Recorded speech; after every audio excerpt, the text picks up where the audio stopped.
মধ্যপ্রাচ্যের অস্থিরতা শেষই হচ্ছে না। যখনই মনে হবে যুদ্ধ শেষ, শান্তি ফিরবে, ঠিক তখনই শুরু হয়ে যাচ্ছে নতুন কোনো হামলা। এবার ইরানের প্রয়াত সর্বোচ্চ নেতার দাফন ঘিরে শোকানুষ্ঠান শেষ হতে না হতেই ফের শুরু হয়েছে মার্কিন হামলা। আর ইরানও বসে থাকার পাত্র নয়, তারাও সর্বোচ্চ শক্তিতে পাল্টাঘাত করেছে।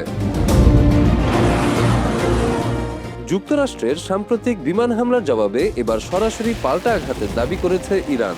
বাহরাইন ও কুয়েতে থাকা যুক্তরাষ্ট্রের ৮৫টি গুরুত্বপূর্ণ সামরিক স্থাপনায় ক্ষেপণাস্ত্র ও ড্রোন হামলা চালানো হয়েছে বলে জানিয়েছে ইসলামী বিপ্লবী গার্ড বাহিনী IRGC।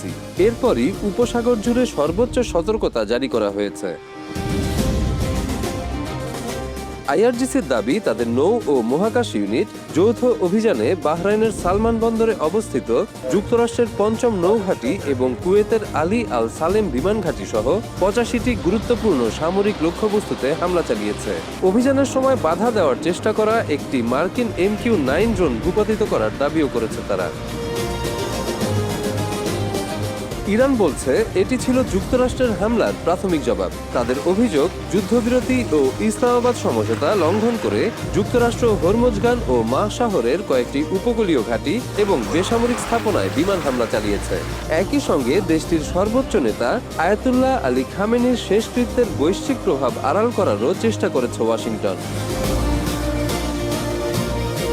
এর আগে যুক্তরাষ্ট্রের সেন্ট্রাল কমান্ড সেন্টকম জানায়, তারা ইরানের ৮০টিরও বেশি লক্ষ্যবস্তুতে হামলা চালিয়েছে। এসব লক্ষ্যবস্তুর মধ্যে ছিল আকাশ প্রতিরক্ষা ব্যবস্থা, কমান্ড ও নিয়ন্ত্রণ কেন্দ্র, জাহাজ বিধ্বংসী ক্ষেপণাস্ত্র সক্ষমতা এবং হরমুজ প্রণালীর আশপাশে IRGCর ৬০টিরও বেশি ছোট নৌযান। পেন্টাগনের দাবি, হরমুজ প্রণালীতে ৩টি বাণিজ্যিক জাহাজে হামলার জবাব হিসেবেই এই অভিযান চালানো হয়েছে। তবে ওই জাহাজ হামলার দায় স্বীকার করেনি তেহরান। ওমান উপকূলের কাছে একটি সৌদি তেলবাহী ট্যাঙ্কার ও একটি কাতারি LNG জাহাজ সহ 3টি বাণিজ্যিক জাহাজে হামলার পর থেকেই অঞ্চল জুড়ে দ্রুত উত্তেজনা বাড়তে থাকে। এতে আন্তর্জাতিক জ্বালানি সরবরাহ এবং হরমুজ প্রণালী ঘিরে হওয়া প্রাথমিক সমঝোতাও অনিশ্চয়তায় পড়ে। কুয়েতের সেনাবাহিনী জানিয়েছে, তারা শত্রুপক্ষের ক্ষেপণাস্ত্র ও ড্রোন প্রতিহত করতে আকাশ প্রতিরক্ষা ব্যবস্থা ব্যবহার করেছে। বাহরাইনেও বিমান হামলার সতর্ক সংকেত বাজানো হয় এবং দেশটির আকাশ প্রতিরক্ষা ব্যবস্থা সক্রিয় করা হয়।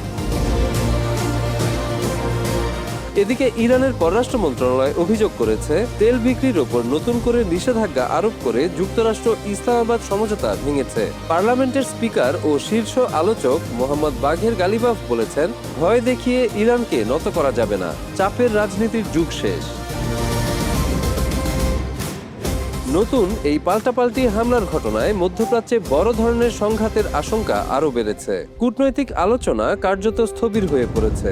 এই সংঘাত আরও বিস্তৃত হয়ে আঞ্চলিক যুদ্ধে রূপ নেয় কিনা তা নিয়ে বাড়ছে আন্তর্জাতিক উদ্বেগ।